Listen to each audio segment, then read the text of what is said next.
Assalamualaikum warahmatullahi wabarakatuh. Di sini saya Erwin Budi Wijaya akan memberikan perkuliahan untuk kelas transfer mata kuliah ke DK. Mata kuliah KDK dengan materi pengkajian keperawatan. Baik, sebelum kita mulai, alangkah baiknya kita berdoa terlebih dahulu. Semoga pertemuan ini bermanfaat. Berdoa mulai. Baik, berdoa selesai. Langsung saja ya, di sini pertama-tama saya sampaikan, apa namanya ya, selamat untuk semua mahasiswa telah mencapai tahap hari ini, sampai hari ini di mana kita sedang perkuliahan online dengan metode daring ya, atau online itu sendiri. Dan semoga kita diberi kemudahan juga untuk menghadapi COVID-19 ini. Dan saya sampaikan apresiasi sebesar-besarnya kepada mahasiswa yang menjadi perawat khususnya untuk merawat pada pasien COVID-19. Semoga diberi kesehatan, keselamatan, dan juga selalu dalam lindungannya. Oke. Kemudian tak lupa setelah kita keluar dari rumah, alangkah baiknya kita tetap menggunakan masker dan sering mencuci tangan seperti itu. Oke. Ya, langsung saja di sini saya akan melakukan apa namanya ya, perkuliahan terkait dengan pengkajian keperawatan. Oke, baik, langsung saja untuk slide yang pertama. Next. Nah, apa sih yang dimaksud dengan pengkajian keperawatan? Bapak dan Ibu semua pasti sudah sering melakukan pengkajian, terutama pengkajian keperawatan. Ah, di sini kita akan perdalam, di sini kita akan lihat apakah Bapak dan Ibu yang dilakukan itu sudah sesuai atau bagaimana. Oke, lanjut saja terkait dengan definisi pengkajian keperawatan. Ya, itu adalah merupakan pengkajian dasar dari proses keperawatan yang bertujuan untuk mengumpulkan informasi atau data tentang klien agar dapat mengidentifikasi, mengenali masalah-masalah, kemudian kebutuhan kesehatan dan juga keperawatan klien baik fisik, mental, sosial, dan juga lingkungannya. Jadi, pengkajian keperawatan tidak hanya sebatas pada keluhan fisik saja, akan tetapi bisa melihat terkait dengan kesehatan mental, sampai dengan sosial dan budaya dan lingkungan yang ada di pasien tersebut bagaimana. Nah, apakah pengkajian Bapak dan Ibu sudah holistik atau sudah menyeluruh, atau hanya sebatas keluhan saja yang ditanyakan? Oke, kalau masih sebatas keluhan saja yang ditanyakan, berarti mulai dari perkuliahan hari ini, Bapak dan Ibu mengembangkan pertanyaan-pertanyaan untuk mengkaji lebih dalam lagi terkait dengan kasus yang ada di pasien Bapak dan Ibu yang uh, dirawat. Seperti itu. Oke, baik, kita lanjutkan. Nah, tahap pengkajian itu ada 3 tahap. Oke, ini adalah pengumpulan data, pengelompokan data, dan juga analisa data. Ini pengkajian berbeda dengan asuhan keperawatan. Kalau asuhan keperawatan itu dia lebih luas, sedangkan pengkajian itu bagian kecil dari asuhan keperawatan itu. Masih ingat nggak asuhan keperawatan itu apa saja? Yuk, coba di list apa saja. Ada berapa? Oke, silakan dijawab.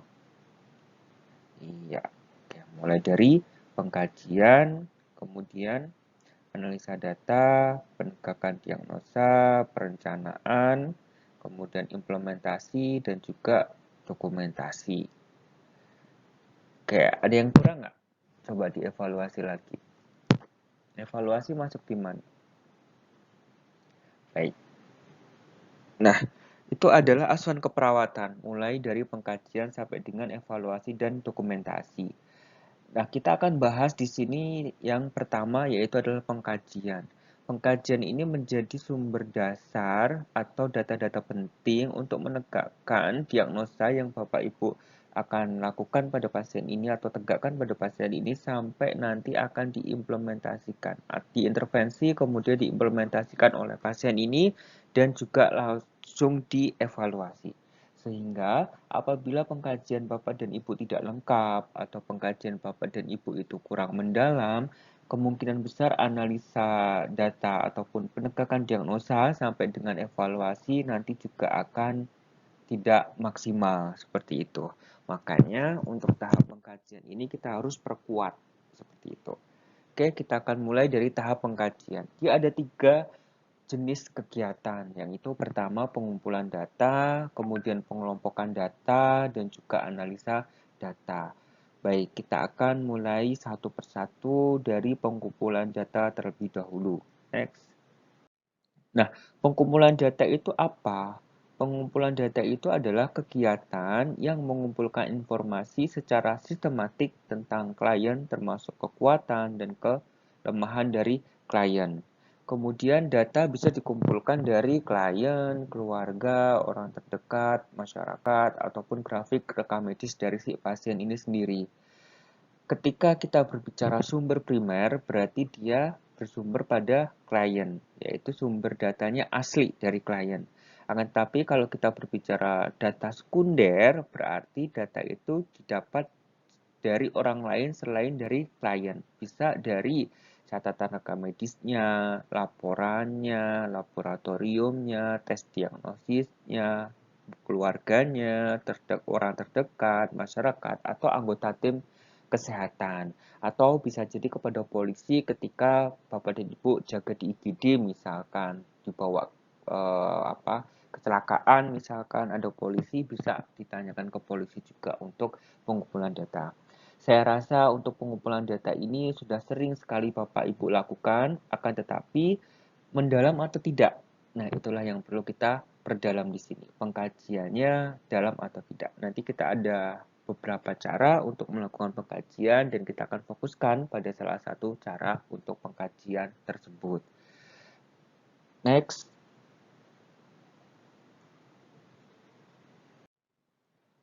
Baik, seperti yang tadi saya sampaikan, di sini ada metode-metode untuk pengumpulan data. Yang pertama mulai dari wawancara, observasi, dan juga pemeriksaan. Nah, wawancara ini bisa dilakukan pada keluarga, bisa dilakukan pada orang terdekat, atau bisa dilakukan pada pasien itu sendiri. Nah, seperti yang tadi saya sampaikan di slide sebelumnya, ketika kita dapat data langsung dari pasien, berarti itu adalah data primer. Akan tetapi, ketika kita mendapatkan data di luar dari pasien, dia mendapatkan data sekunder. Selanjutnya, selain dengan wawancara, bisa kita dapatkan dengan observasi. Nah, observasi di sini itu kita akan melihat sekeliling apakah ada perubahan, kemudian kita lihat ekspresi dari pasien, dari keluarga, dan lain sebagainya. Observasi ini lebih kepada pengamatan. Jadi kita melihat bagaimana sih lingkungan sekitar, baik internal ataupun eksternal, terkait dengan pengobatan yang dilakukan oleh pasien, misalkan. Itu observasi. Observasi di sini dilakukan oleh perawat itu sendiri. Nah, nanti ini akan ada data atau pengumpulan data mana yang menjadi wawancara masuk di mana, observasi masuk di mana. Itu ada sendiri nanti pengelompokan datanya. Baik, selanjutnya adalah metodenya adalah metode pemeriksaan. Pemeriksaan ini bisa didapatkan dari hasil laboratorium, kemudian pemeriksaan penunjang, rongsen, EKG, dan lain sebagainya. Sehingga pemeriksaan ini sangatlah penting untuk mendukung proses tindakan selanjutnya yang Bapak Ibu akan lakukan. Pemeriksaan di sini bisa bersifat kolaboratif ya untuk kolaborasi dengan tenaga medis yang lainnya atau dengan dokter, sehingga apa yang dilakukan itu bisa mendukung terkait dengan intervensi keperawatan yang akan Bapak dan Ibu lakukan. Oke, sampai di sini mungkin ada pertanyaan. Kalau ada pertanyaan bisa disampaikan ke grup WhatsApp ataupun bisa komen di bawah video ini. Seperti itu. Oke, kita lanjutkan ya. Next. Nah, kegiatan yang kedua dalam pengkajian yaitu adalah pengelompokan data. Dari data yang Bapak Ibu dapatkan, baik itu mulai dari wawancara, observasi, kemudian pemeriksaan, itu kemudian data-data tersebut dia dikelompokkan menjadi 2, yaitu data objektif dan juga data subjektif. Apa sih bedanya data objektif dan data subjektif itu? Yang pertama, data objektif. Data objektif itu kita akan identifikasi terlebih dahulu berdasarkan dari definisinya. Oke, kita akan sampaikan definisi data objektif. Nah, data objektif adalah didasarkan atau didapatkan pada fenomena yang dapat diamati secara faktual. Oke. Dengan kata lain, data tersebut dapat diamati atau diukur melalui indera perawat, baik itu penglihatan, penciuman, perabaan, dan lain sebagainya. Oke. Dan di sini data objektif itu bisa disebut juga sebagai tanda. Oke, kita lanjutkan. Definisi yang selanjutnya terkait data lainnya yaitu data subjektif, dia menunjukkan persepsi atau sensasi klien terkait masalah kesehatannya. Data subjektif merupakan informasi yang disampaikan klien kepada perawat selama interview atau selama wawancara yang disebut juga sebagai gejala. Oke. Nah, Bapak dan Ibu sering sekali melihat apa sih tanda dan gejala pasien ini, apa sih tanda dan gejala keluarga atau tanda dan gejala penyakit ini. Nah, itu kita bisa membedakan. Kalau tanda itu berarti dia bersifat objektif. Ya, jadi dia diobservasi, kemudian bisa diamati, terukur, dan lain sebagainya. Itu data objektif, disebut juga tanda. Sedangkan gejala itu adalah data yang dia itu muncul secara subjektif, muncul secara lisan dari si pasiennya, dari keluarganya. Apa sih yang dirasakan? Apa sih yang ingin dikemukakan? Itu apapun yang dia kemukakan, apapun yang dia rasakan, ketika dia keluar dari mulut pasien atau dari mulut atau dari informasi keluarga, berarti dia masuk ke data subjektif, disebut gejala. Oke, jadi tanda dan gejala itu adalah dua hal yang berbeda. Tanda itu jelas secara faktual bisa diukur, bisa dinilai, bisa dilihat, sedangkan gejala itu adalah persepsinya atau cara pandangnya atau sensasi dari klien terkait dengan masalah kesehatannya. Baik, sampai di sini cukup jelas ya terkait dengan data objektif, subjektif, dan tanda dan gejala. Oke, jadi di hal yang berbeda. Baik, kita lanjutkan untuk slide selanjutnya.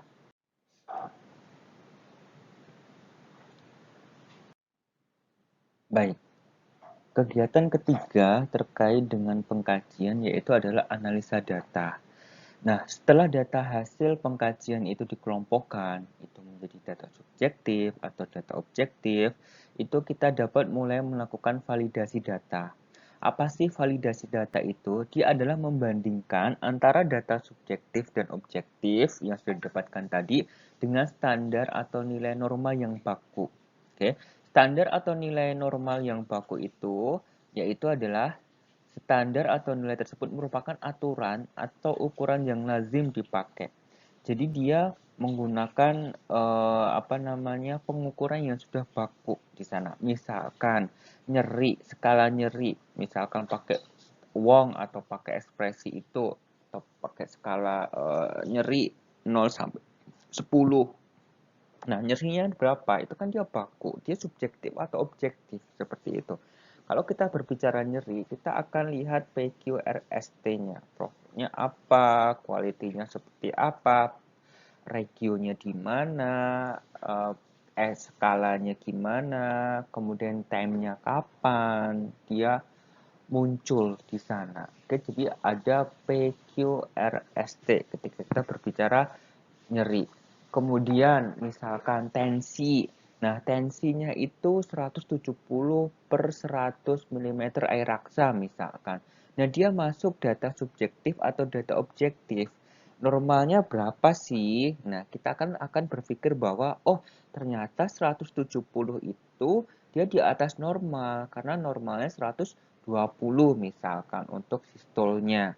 Nah, seperti itu yang menjadikan nilai normal itu baku seperti itu. Bisa juga dicek HB-nya. Oh, HB-nya tinggi, oh HB-nya rendah. Berarti kan dia ada nilai normal di sana. Itu masuk di dalam analisa data. Nah, analisa data ini ujungnya adalah untuk menentukan diagnosa keperawatan yang Bapak dan Ibu akan angkat di sana.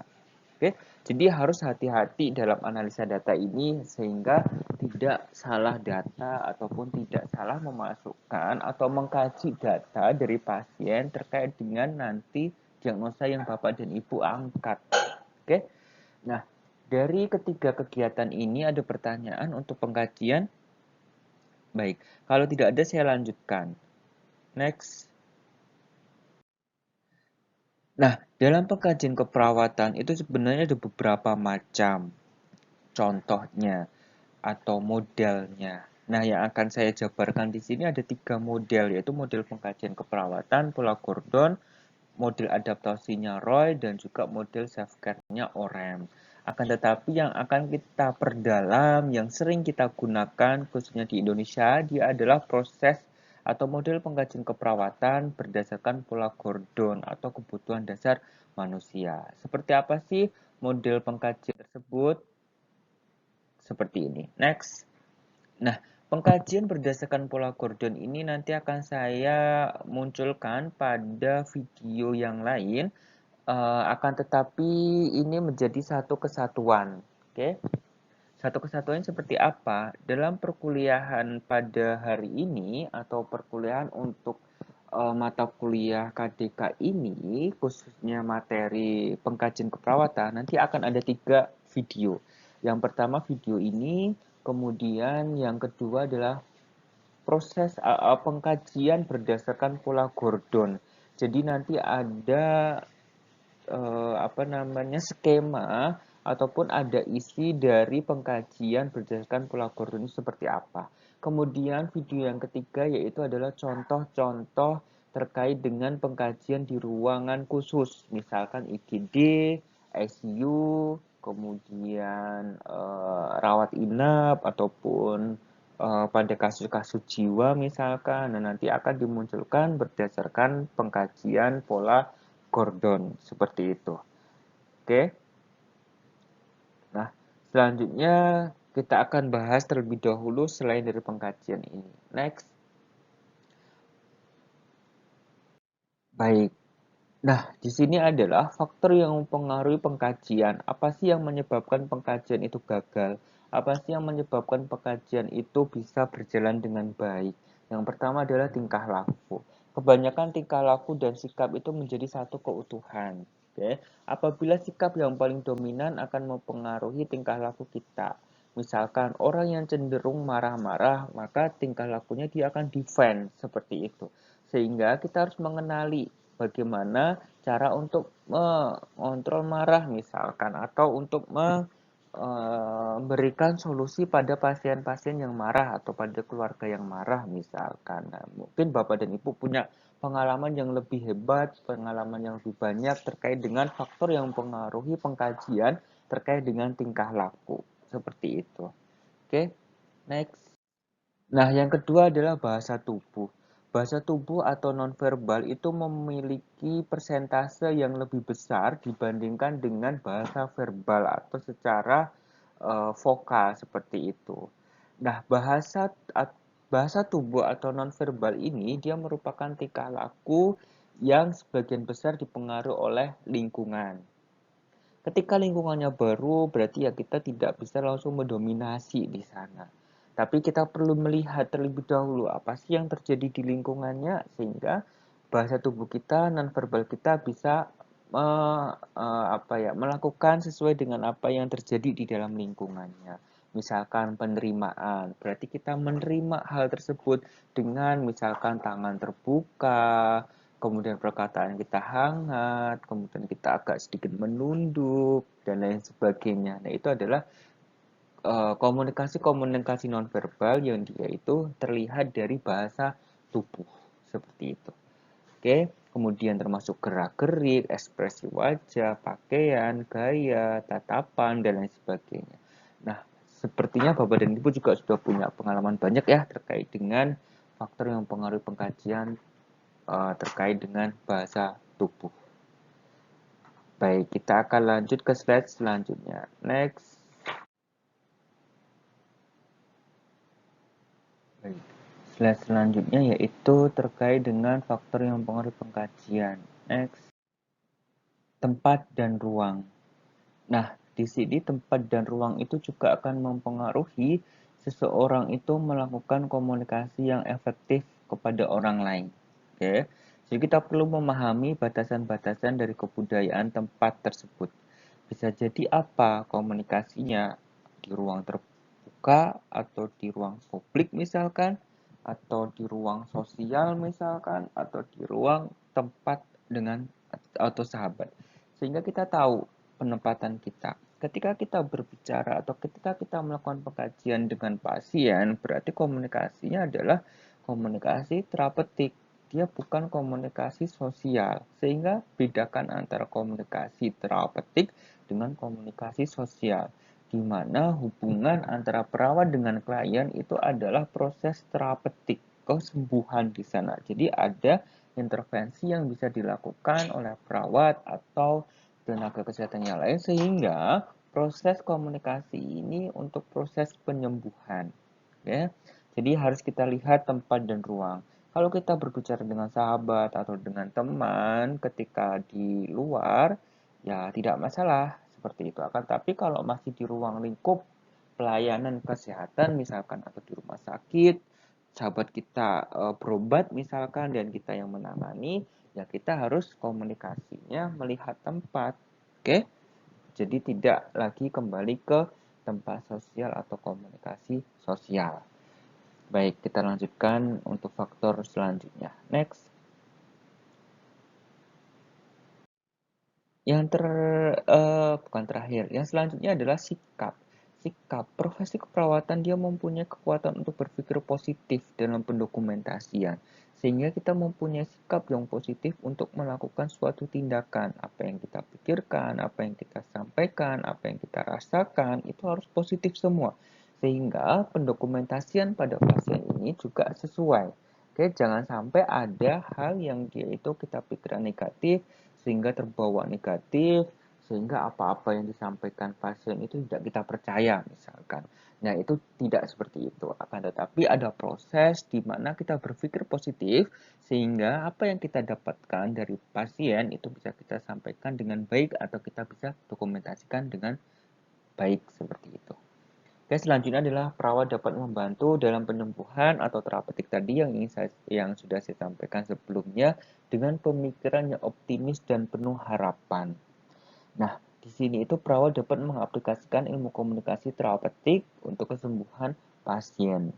Jadi dari komunikasi terapeutik sehingga muncul sikap terapeutik untuk mencapai kesembuhan pasien. Itu tujuan akhirnya. Baik, faktor yang terakhir. Baik, di sini adalah faktor yang mempengaruhi pengkajian terakhir yaitu komunikasi dengan pasien. Seperti yang tadi saya sampaikan, pasien itu dia bersifat unik, satu dengan yang lain dia berbeda, sehingga komunikasinya pendekatannya juga berbeda. Ketika pasien ini disampaikan dengan bahasa yang halus itu bisa nyambung atau keluarga juga mendukung, tapi belum tentu dengan keluarga yang lainnya. Sehingga komunikasi dengan pasien ini penting untuk melihat apakah komunikasi terapeutik kita ini berjalan dengan efektif atau terhambat atau bagaimana. Sehingga kita bisa melakukan langkah-langkah selanjutnya untuk melakukan pengkajian lebih dalam pada pasien ini. Oke. Nah, tapi jadi kebiasaan tidak misalkan, pasien susah diatur, ya sudahlah, nggak usah kita apa-apakan. Pernah nggak mengalami seperti itu? Oke, silakan dijawab dalam hati masing-masing. Ketika mengalami hal seperti itu hilangkan mulai dari sekarang. Kita akan rawat pasien kita sesuai dengan kode etik yang sudah kita sampaikan atau sudah kita sumpahkan pada diri kita sebelum kita terjun ke dunia keperawatan. Seperti itu. Pun besok ketika Bapak dan Ibu selesai untuk nurse, nanti akan disumpah nurse dan di sana ada kode etik yang disampaikan melalui disampaikan di bawah di bawah kitab suci agama Bapak Ibu masing-masing. Sehingga apa yang Bapak Ibu sampaikan itu tidak hanya pada manusia dengan manusia, tapi manusia dengan Tuhan, seperti itu. Sehingga komunikasi dengan pasien ini harapannya bisa dekatkan itu tidak hanya manusia dengan manusia, tapi manusia dengan Tuhan Sang Pencipta alam. Seperti itu. Oke, jadi sehingga komunikasi ini harus berjalan dengan baik. Nah, seperti itu. Kemudian slide selanjutnya selesai. Baik, untuk video yang pertama ini sudah selesai. Nanti akan dilanjutkan untuk video yang kedua, yaitu terkait dengan pengkajian pola Gordon, dan nanti akan nyambung dengan proses contoh pada ruangan-ruangan intensif. Salah. Intensif. Iya, intensif. Oke, itu saja yang bisa saya sampaikan. Lanjut ke video kedua. Oke, tetap semangat. Bagi yang belum subscribe, bisa subscribe, like, kemudian share apabila video ini bermanfaat. Saya tutup untuk video yang pertama. Wassalamualaikum warahmatullahi wabarakatuh.